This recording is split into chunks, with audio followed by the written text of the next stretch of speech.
there. We are friends. And we're about to have a conversation. Please don't take us too seriously. All right, then. Life is crazy, and the least we can do is talk about it.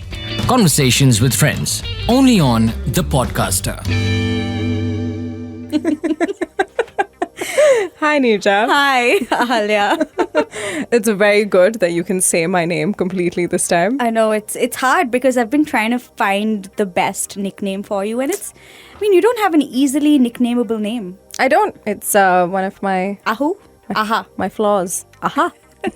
Nice to know that we're laughing. Yeah, this is how we begin most of our conversations now. Always a good time with you. Always a good time, and hopefully the words will come in at some point. They must. They must. And we must continue laughing given what we're going to be talking about today. Yeah. Yeah, because what can you do but laugh when your life is going sideways? Oh my God. You okay? Yeah, I'm okay. A lot to unpack here today, folks. Yep. What are we talking about? Therapy. Is it a solution? So maybe this is how we can start talking about something that you're apprehensive talking about. Mm-hmm. What do you do when you have a bad day? I usually just either indulge in some baking. Mm-hmm. Just anything that makes me feel good in the moment, to be honest. It can be baking or like something to do with music, playing my keyboard a little bit. Pets. Oh, my pets. How could I forget? Pets are so important. They're very therapeutic. They're like my two little personal therapists. Yeah. That don't talk to me. I'm just someone who lives so much in the moment that I just let my state of mind at the time during which I'm going through something determine what I'm going to do to make myself feel better. So I don't really have like a set thing that I do. What do you do when you have a bad day? I try my best, and that's pretty much it. When I have a bad day, I try my best to just get through the day. And I think, like you said, it looks different every single time. Trashy TV. Oh no, that I've noticed makes me feel a lot worse. There is now a category of reality television in Ahalya's books called Toxic Reality TV. Do not touch or your mental health will fall. It will crumble. That includes the likes of Vanderpump Rules, which is insanely toxic. You had a very toxic relationship with that show for years now. Yeah, I really have. I really, really have. But yeah, it's also my best friend telling me, stop watching this shit. And me going, why? And she's like, look at you right now. You're a mess. Yeah. But no, it involves trying my best. And if I'm having a bad phase and it's not just a bad day, then I go to therapy. Because to me, that's a sign that I'm not seeing something that's happening and that's there. Because once you get clarity, I feel like it's a lot easier to, do something after that. And I'm a doer. Are you? One of my biggest flaws is being a fixer. I haven't had like the best experience with therapy because that first session needs to be like a really good one, or at least promising. And it was neither of those things for me.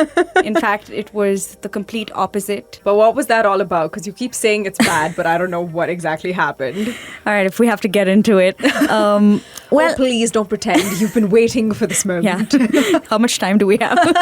Okay, so I booked a session.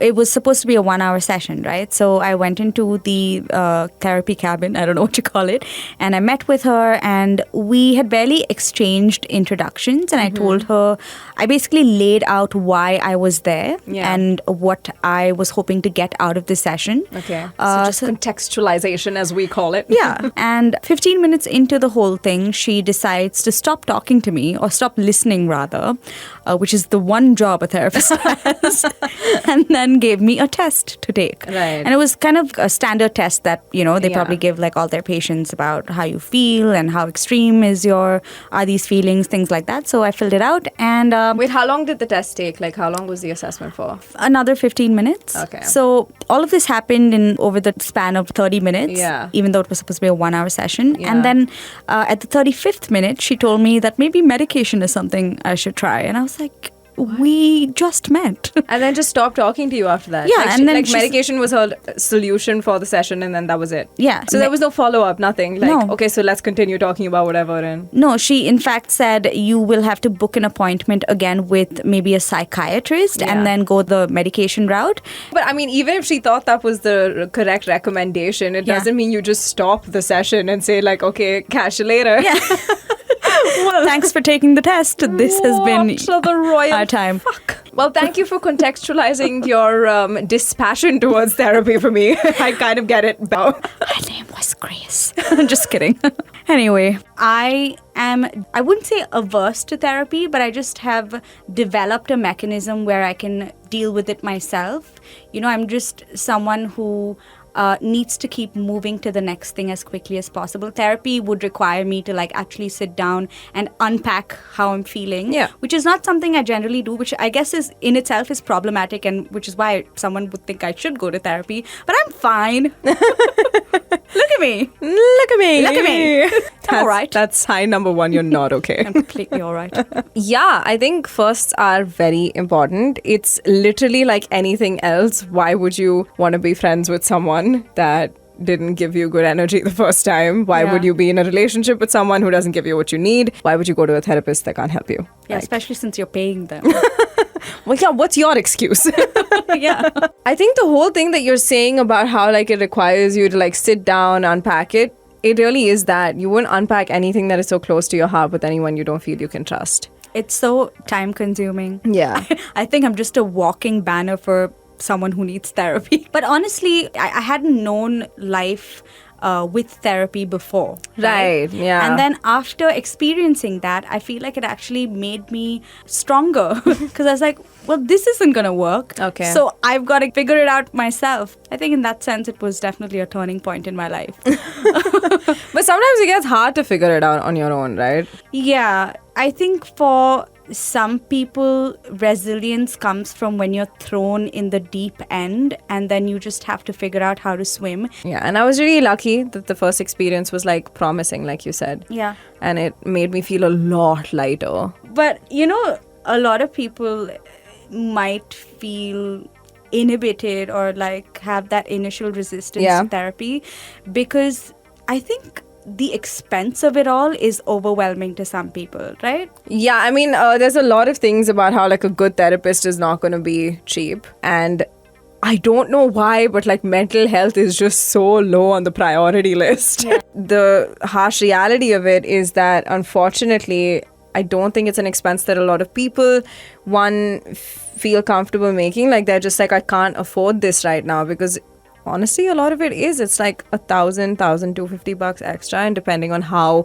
you know, how often you need to go, it can rack up quite the bill. Yeah. So it's also about finding alternative sources. But I think that's interesting because, you know, I think in our heads we think of therapy as like going to someone and talking to someone, but there are so many different forms of therapy. Like you were saying about baking and just doing certain things, like Yeah. there are literally like, I mean, schools of psychology that make activities therapeutic, right? So like you have like a therapy dog, you Yeah. have like a therapy animal, you have Booze. no, let's not go recommend that to anybody. That's for the private conversations, Neerja. Yeah. Just so you know, you get fireball minis.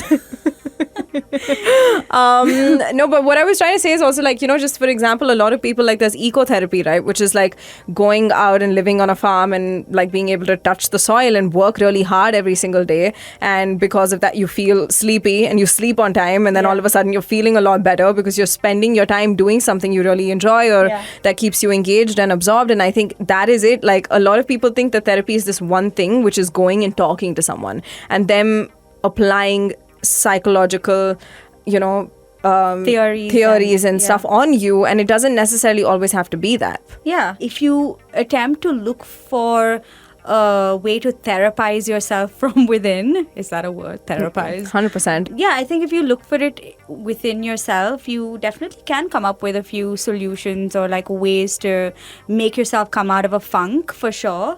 But I guess ultimately going to someone and talking to them about like what you're going through and Yeah. things is, I think for most people, comes at a breaking point. And also, I do want to point out that we're talking about it in a very like isolated experience of like needing a place to vent, needing a place to rant. This is not about seeking therapy and seeking help when things are genuinely, if you, for example, have a very serious mental health disorder and you need it, like it is literally one of the things you need to cope with life. Yeah.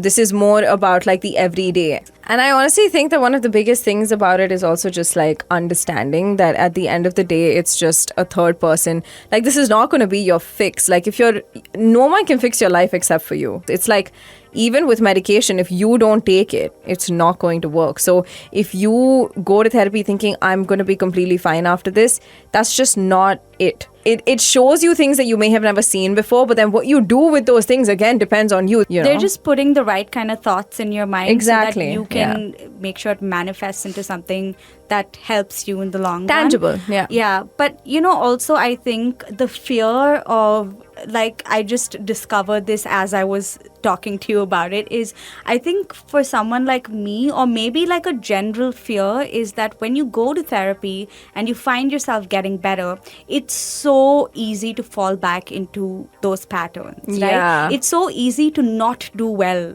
during therapy, especially if you're in a place where, let's say, you've like hit rock bottom and you're having a really bad time and you decide to go to therapy, and the fear of it not working for you, I think, is a little greater than what it will actually do for you. My friend circle, for example, when we talk about therapy, we don't talk about it as something that needs to be regularly integrated into our lives. We talk about it as how bad have things gotten and give it a go. There's no confidence in the system of being therapized. And I think I tend to give myself therapy as well in my head. Right. And then I can bring myself out of it, right? But I think the benefits of going to therapy and sort of having it lead you out of a situation is definitely there. Like, I've seen it. I mean, I've heard you talk about it as well.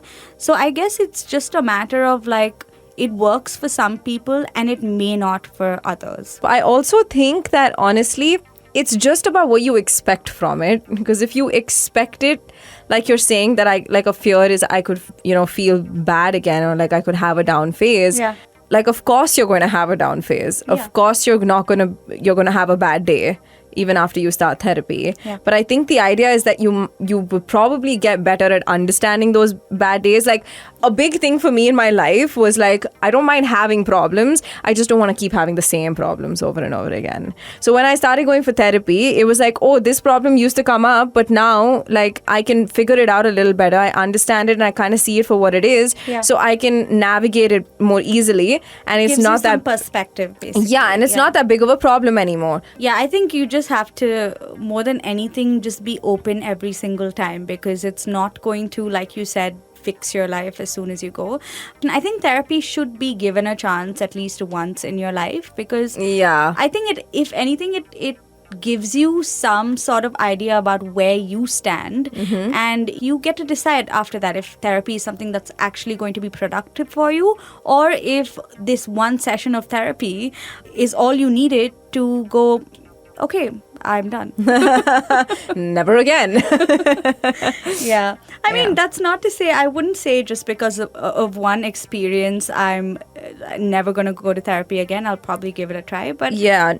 One of the greatest things that has come out of this conversation, though, is the importance of actually facing like your struggle, facing difficulty with just honesty and like being there, but really being there, and not like brushing it under the carpet. I think that's something that this entire dialogue has really brought to the forefront, which is don't ignore the shitty feelings, accept it, and actually find a way of coping with it. So that brings us to the whole thing of like, okay, even if therapy is not your cup of tea, please just do something. it's so funny that you bring that up, because a few years ago, I don't think I would have been so open about having a conversation like Yeah. this. And I think what actually did help is having conversations with friends. Yeah. Like, quite literally, because I had friends come up to me and tell me, you are such a closed book. Like, Yeah. you never let anything out. And it's not helping anyone, because like, we'd like to get to know you a little bit more. It's been 15 years. What's your favorite color?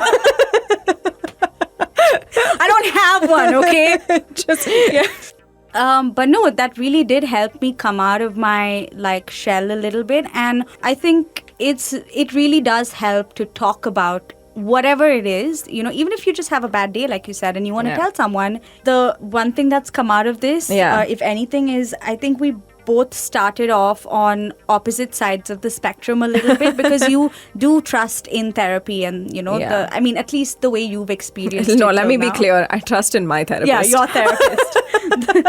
Therapy is like one of those things. It's just like smoking. Like, no one is going to make that choice to do it until they want to do it. Or like it's court mandated, in which case you're a criminal, and then I don't know what to say to you. Yeah, well, maybe that's the only way I'll go, actually. What are you gonna commit do? a crime?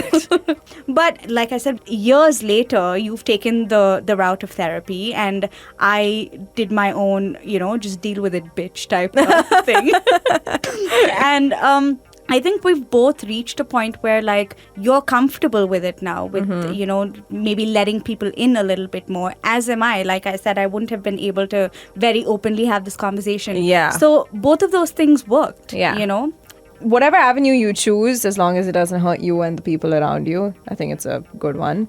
Therapy right now is a very popular channel for doing that, and it's a very useful one as well for the people that benefit from it. Well, so this was just a conversation between us about the things that we're going through in our own minds, and I guess we're all in it together. Yep. And we're just figuring it out as we go. Of course, you and I have zero answers. we don't have any answers. We're just talking about things the way that we've experienced them. I think we're leaving with more questions, if anything. Might do But that's some good. research. I think that, that's a good conversation when it makes you think. Therapy. Try it out. Or you could not, and that's okay. But do it. Or don't. Yeah, it is up to you. Conversations with friends never gets you anywhere. This has been a Conversations with Friends on the Podcaster, powered by Timber Media.